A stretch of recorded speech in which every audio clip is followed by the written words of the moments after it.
My name is Mike Plant. I'm the president of Plant Associates, and we're a political consulting and public relations firm. The coal industry, in particular, has been down for a while now, and people want to point to President Obama. They want to point to the EPA, but if you look back historically, when I think when President Reagan left office, there were about 103,000 coal miners in West Virginia, and now they're around what, 16, 17, 18,000.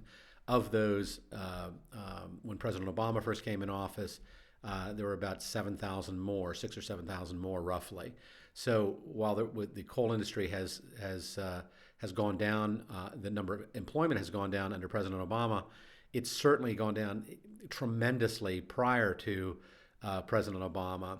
And a lot of that dealt with mechanization. And the fact is, the demand for a lot of our coal has fallen.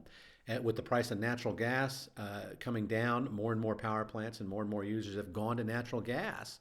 So, again, regardless of anything out of Washington, the market has driven a lot of our problems with coal and coal employment here.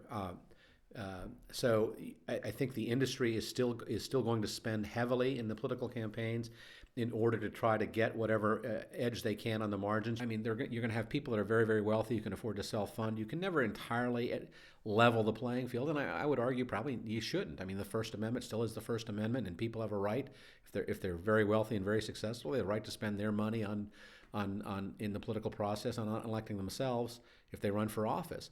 But without the ability to track who's spending what and where it ultimately comes from, the citizens are in the dark. I think I saw the other day the Koch brothers are committed to spending $900 million in this election cycle. That's more than all the presidential campaigns combined last time spent. It's an extraordinary amount of money, and it's an extraordinary risky proposition for our republic.